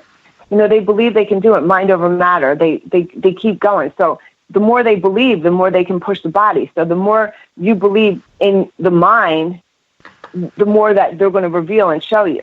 It's just believing. Believing is the first thing, and then the rest is easy. But first you got to believe. There is a lot of belief, Wolf. I mean, but do know that everybody has a spirit guide. And, the first, when I start talking to people about spirit guides, think of all the times that your subconscious kicks in, I mean, have you ever had experience where like you're about to step off a curb and for some reason you think, I better look again. And here comes a car speeding along down the road. You're going to pass that off to just luck. That was your spirit guide whispering in your ear. Don't step out right now, and protecting. Yeah, it is somewhat intuition too, but it's also, I mean, that's how they talk to you. But absolutely everybody has a spirit guide, at least one. And again, kind of like I said with Anna's, if you're not used to communicating with them or hearing them, start with a guided meditation. Guys, go out to YouTube, type in guided meditation spirit guide, and 100 million different options are going to pop up for you guys. And pick one and listen to it and let yourself be open to connecting with them. And the more you do it, the easier it gets. It's muscle memory for that as well, because it's the same thing as like playing an instrument. Nobody does it naturally the first time, but the more you practice, the more muscle memory it becomes to you. And then it's very easy at that point to be able to hear them. Yeah, for sure. I thought it was Wolf. I'm sorry, Erin. Sorry, I didn't mean to interrupt you. I was just scrolling back through chat, and I'm like, oh, shoot, that wasn't Wolf that asked that. That was Erin. Yeah, it was. Sorry. No, that was Wolf. Yeah. Was Aaron it asked Wolf? a similar one, but that was Wolf's, I think. Okay. Yeah, Wolf Good asked, God. how do you know? You're right. I'm not keeping up. Sorry. No, well, Roland just Oh, wrote they're the asking the story. same thing. Gotcha. Yeah. Gotcha. I was distracted by Roland's story. Roland has a story? Yeah. I Did it missed not something. pop up in your chat yet? I may just have to keep scrolling up. I was staying on where the comments were so I could. Oh, yeah. See, I've missed a whole lot of stuff. Oh, hey. Oh, look. Okay. Okay. That's what I do. That's why I miss things too. I stay on the question that I'm supposed to ask, and then every once in a while I scroll up and be like, shit. There's Encyclopedia Mama Pat coming through again. Did you see that? Parapsychology and spiritualism. An aport is the alleged paranormal transference of an article from one place to another, or an appearance of an article from an unknown source. So, like, if a unicorn shows up, I meant acorn, but unicorn because of Roland. Like, if something just shows up out of the blue. If a unicorn shows up out of the blue, I want to be there and keep rolling the hell away from it. Wow. Is that what that means? Kind of. I mean, I don't know. I'd almost say that it's similar to what Gina was saying about her signs, you know? If she's saying, show me a sign, and she sees the seagulls, and she's like, I don't know if I trust that, and then there's a seagull sticker that she sees. What's the chances of that? Come on. Like, I see this on my Instagram, too. It was right before my first Girls versus Ghosts show, and I was nervous. And I said, I was down my river here on the East River, and I said, okay, Grandma, Brian, Council, I'm scared, I'm nervous, I'm going to do this show. Are you guys coming with me? It was the night before my show. I go, I need a crazy bird sign. I need to know. Grandma, Brian's my best friend, who passed away this year, and Grandma raised me. So, and I was like, are you guys going to come? And I'm in New York City, okay? A flock of seagulls fly over my head. Now, Grandma and Brian died at the beach, and my grandma loved it. The flock of seagulls fly over my head, and two of them I videotape this, it's on my Instagram. Two of them keep landing in front of me and squawking, landing in front of me on the railing as I walk down the East River. Two of them, Grandma and Brian, squawking, while a flock of them are overneath me. And I go, oh my God, is this really a sign, or am I crazy? I said, Grandma, I need a little more sign, just because I'm nervous. And I look down, on the ground is a sticker of a seagull. You can't make this up. And I put it on my Instagram for anyone listening that wants to see. That was a crazy sign, you know? Yeah. Wow. Yeah. So, Mama Pat says, Gina, wouldn't a feather be an aport, just for instance? Yeah. It could be, yes, for sure, it could be, yes. And it's funny because I get feathers. Obviously, I have crazy feather stories on my Instagram, like amazing crazy feather stories. And my grandmother used to set her hair in bobby pins. I have a lot of those stories where she'll put the bobby pin when I'm nervous. Now the safety pin and the paper clip are from my guides. And the safety pin tells me I'm going to be safe, and the paper clip tells me, hold it together, it's coming together, hold on, hold it together.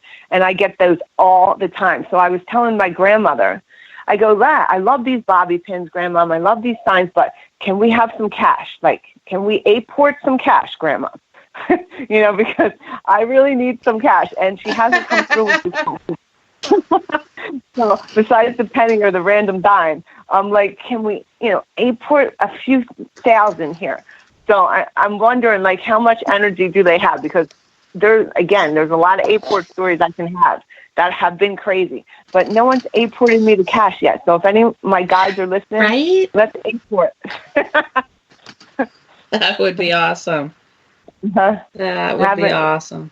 Got that? Yeah, I don't know why not, because I've gotten plants, I've gotten cards, I've gotten swords, I've gotten posters, I've gotten bed frames, I've got the craziest stuff, but no, and I keep asking for the cash. I don't get it. Maybe someone out there has. Because we're not supposed to ask for things that are self-serving. I hate when we get the question, they're like, well, if you're really a psychic, what are the lottery numbers? Why haven't you won the lottery yet? Well, because that's not why they gave us this ability, you guys. You know what? I used to wonder that. I used to say, how come I can't get the lottery? So, and I asked that question. I'm like, how come? And then, I heard someone say, well, it's random. The numbers are drawn and you can't know that before. I go, well, how come I can't read the paper? What's going to happen tomorrow? Why can't I read the paper and see the numbers? How come I can't remote the so there's some things I'm still not clear on yet. Well, and I think it's kind of twofold. I mean, getting information about ourselves is one of the hardest things, in my opinion. But also, we're not supposed to use it for our own personal gain. I mean, out of bounds, So I don't know. That makes sense. Because all right, I'll be right back, guys. Yeah, you're fine.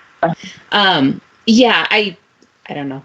That's just always my thought, but I hate that question, and I know that it's like because we host those expos, so there's 4 or 5 of them a year now, and every single time at least one person's going to ask that question. Well, you can win the lottery.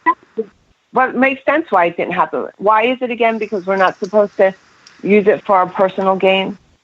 Because it's not part of our life path. Yeah, well, yeah. I mean, if we really could do that, I mean, come on. How many people would not go out there and use it wrong and then not be using it to help other people? And I'd be one of them. I'd be one of the. No, I'd be abusing it. So I guess that's why they didn't give it to me. I'd be like, number tomorrow, 5324. That's it. How about I set a limitation on it? If I say, well, I only want to win enough to like pay off my student loans, is that okay? Yeah. It's not truly greedy. Yeah. I'm still working on that, everybody. Like, I don't know. I haven't given up to the fact that I'm not going to do it. So. Yeah, it's just too funny. It's too funny. I was laughing. But sorry, go ahead. That makes sense, though. I guess it's part of the journey. Like, it's the reason we didn't get it because it was part of the journey for sure. Right. Yeah. Right. That makes sense. I don't say I like the answer, but it makes sense. Well, no, I don't know that I like the answer either. But if we're supposed to experience poverty, for example, then if we all of a sudden have a lot of money, we've just completely missed our life path. So, that's what they keep telling me. They keep telling me that because I obviously lost my medical license. I talk about this for a while. I got it back now, but I thought I had to experience this. And they said, yes, haha. And I'm like, okay, that's why. And if they let me hit the lottery, I wouldn't have experienced it. So I get it, Kelly. You helped me. No. There you go. That's it. That's good. It's all the journey. And, I think it's funny because along all of this path, we're going to continue to learn. We're going to continue to... There's always new stuff that I'm learning. And like we were saying, I think way back, I can't remember if it was before the show started or it was right as it started, but, we're always open to hearing other opinions and we may change our mind on things. So I think we just have to keep listening and learning and growing and evolving. Yeah. I definitely, I changed my mind on even me, like who I am. I changed my mind. Like, I've been a person that I didn't even like when I look back on some of the things and things I did. I'm like, I don't like me who I was then. I don't like me now. Like, but you were that person and you went through those experiences because you needed to learn. Had you not gone through that, had you not been that person, you wouldn't have had those experiences. And then guess what? You get to do it again. So, I think most definitely we have to go through certain things, good, bad, and ugly, to be able to have all of the experiences during our experience that we're supposed to. So, Sherry, see, this is what I get for looking at your comment, your question as I was answering you. I think we answered all of Roland's questions. Well, let me rephrase that. We haven't begun to answer all of Roland's questions, but for the questions he's posted in chat, I think so. We could have him on once a month and we wouldn't answer all of Roland's questions. And I'm not complaining. I'm teasing him because I like him, but he makes me think. And that goes back to what Gina just said. I came in at the end of it, but I listen to people, even if I don't agree with them. And sometimes I change my mind. I learn things and I adjust my thinking. I adjust my beliefs to what I learned yesterday. And tomorrow I might think something else. So, all right, guys, I think our hour-long show is never just an hour. Never. And that's, again, not a complaint, just an observation. Nope. You know, it's sometimes it's hard to fit everything into an hour. So this is a subject, again, we could talk for 3-4 hours and we wouldn't even be close to being done. You know, story. Yeah. You want some shout outs? Yeah. Yes. Mama Pat, exactly. We're all the sum of our experiences. Oh, Roland. It better be a quick one or I'm ignoring you. No. Well, I'm going to go through shout outs. While he's typing, you do shout outs. While we get up there. All right. So we have Miss Kim, which may have gone to bed, it looked like. And then, of course, Shay. She's been so sick. Yeah. Miss Bree was in there for a little bit. Matt and Gina. And Wolf. Scrolling. There's got to be music while I scroll. Joanna McCool. It's hard to Miss scroll. Luna dropped in for just a little bit. Yeah. And KPRS. Thank you, That's Aaron. Otherwise, I just make weird noises. That's why I sing. Mallory was in there. And, of course, we had Mama Pat, Miss Cynthia, Roland, I think. Oh, Anna. Yes. It's Anna Marie. I think now I maybe have everybody. We had over 150 comments, so if we missed you... There's a whole lot of comments, yeah. Yeah. If we missed you, that is why. But that's why I do it in the beginning and the end, because I don't want to miss if somebody... I know a lot of our listeners aren't even in chat, and I appreciate whether you're in chat, not in chat, whether you listen live, don't listen live. But oh, no way, that's awesome. I just saw for the first time, if I scroll down to the bottom and I'm scrolling back up, they put a little line in for me that says new messages. Those are the ones I haven't seen yet. Oh, wow. Oh, phenomenal. Sorry. It's the little things in life that excite me. Spreaker changes things, and I learn new things all the time. I went from, I ran 2 shows, and then as of August, I started running shows. In August 17th, I started running my own show.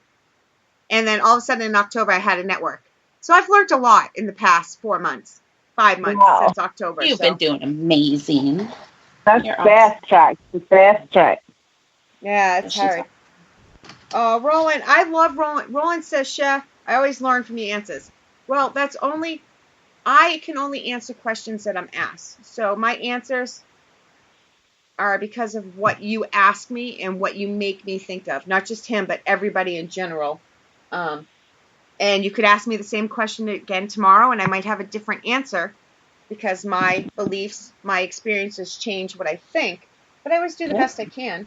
I'm just honest. Yep. So, I'm always going to share what my truth is. It doesn't mean that it's anybody else's truth, but it's my truth. I'm going to start using that. I am, because I love that. Yeah. This is my belief. This is my truth. Doesn't mean that it's your truth, but it's my truth. That's, So, Gina, why don't you throw out some of your social media where people can find you, what you have coming up? Okay. I will be at Salem Con April 6th. And I'm looking forward to that. And I'll be with Weird Weekends. June 22nd is the big Weird Weekends event. And that's like a psychic gallery with a lot of people. Like, I am pretty new into this whole world with all you guys. So there's a lot of people that know everybody that's going, but I will be one of the new people. And I have briefly chatted with Ken Boggle and Stephanie Hutnick, although I haven't met either one of them in person. they will be there. And my Instagram is psychic_medium_Dr Gina, and my Facebook is Gina Marie, and my Twitter is FitPlus11, and I think that's about it. I'm on Girls vs. Ghosts Media, and my show is usually Monday night on Blog Talk Radio. Yours is yours at 9 or 7:30? Who's this? Stephanie is at 7:30. I'm at 9. We're actually off this weekend, this Monday, because Charlotte's away, and usually it's Monday night. I knew one was at 7:30 and one was at 9. I just couldn't remember who was first. I think I'm the only one that's doing a show next week, but I had Josh scheduled, so I'll just run the platform. But otherwise it's a quiet week for GBG. Yeah. Well, I've had a great time on with you ladies. Thank you so much for having me on. It was so much fun. Thank you. And thanks to all the new listeners out there that might not know me for listening to me. And thank you. It was great. I had a lot of fun. I did too. I like talking about things that I don't know. Kelly, you have anything in the next week or so you want to throw out there? Well, next weekend, of course, is HauntACon in Omaha. That's March 23rd, and that is going to be a huge event. She's got some really awesome people coming in. So we've got Dustin Perry, Ryan Beal, Dan Klass, Coyote Chris Sutton, Josh Hurd with Melbourne Manor, Johnny Hauser with Velisca. I just saw Kelly and I are sitting the same exact way. That is so funny. Sorry. Oh, yeah, we are, aren't we?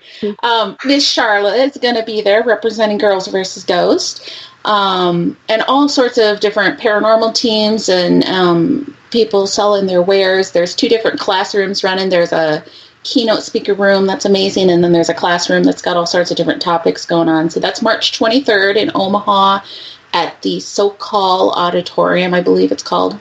And then I really need to have a list in front of me so I don't have to do this every show. April 6th, I have an intuitive retreat at the Granger House here in Cedar Rapids, Iowa. I do still have a few spots open for that. This will be my first time doing it there. It's a haunted Victorian museum now, but it used to be an upper-end middle-class house. Gorgeous. It is so pretty, and I'm super excited to get in there. Well, I've been in there, but to do a retreat, this will be my first retreat there. And then we have the Dubuque Psychic and Paranormal Expo coming up April 13th and 14th in Dubuque, obviously. We'll have about 60 vendors, and we'll have, again, Dan Klass is coming to that one, and Mike Ricksecker will be at that one, and then we'll have all sorts of readers, healers, gems, crystals, all the fun stuff that we always talk about will be there. And again, free presentations throughout the weekend. So that's my next month. Plus podcasts on Wednesdays and Fridays with you.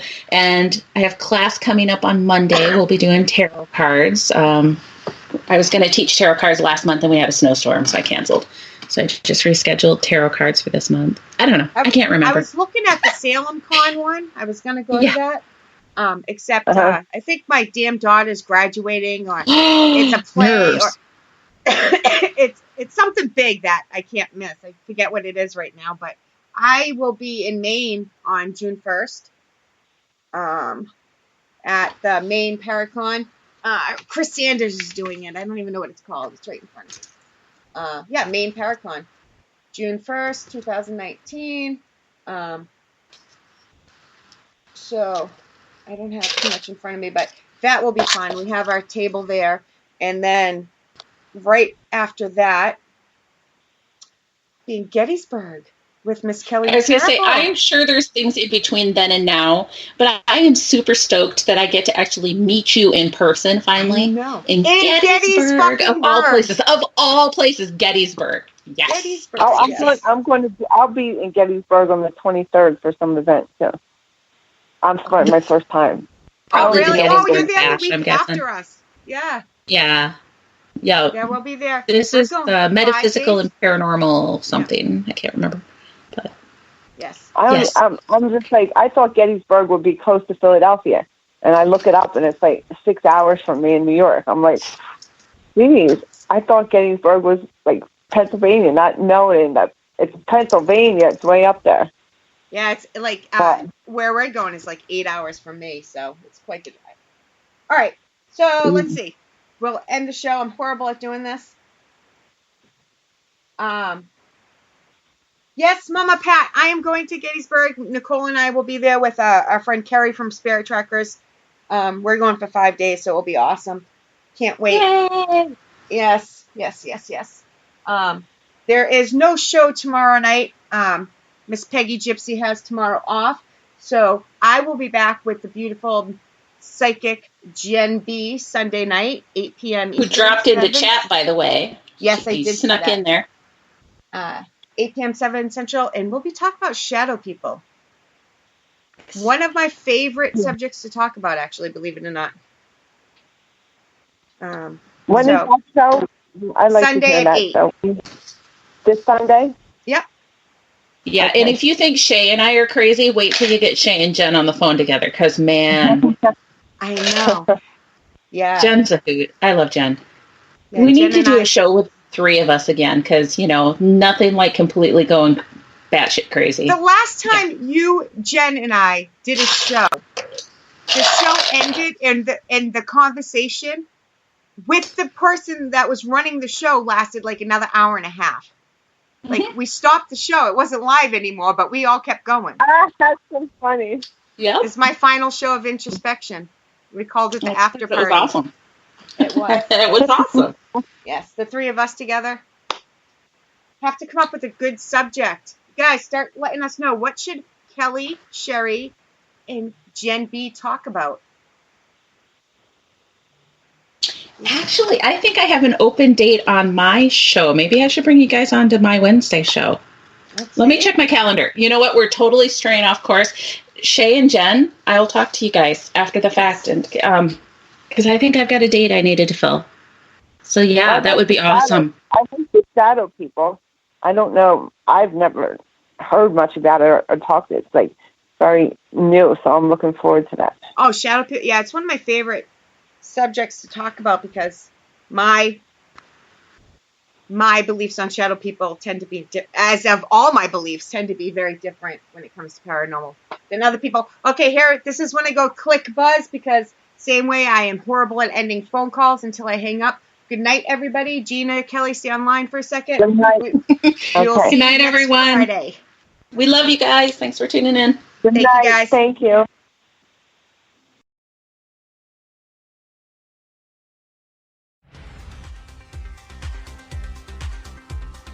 Thank you for listening, and for all things Paranormal Buzz Radio related, check out our website at paranormalbuzzradio.com. Like us on Facebook and follow us on Twitter and Instagram.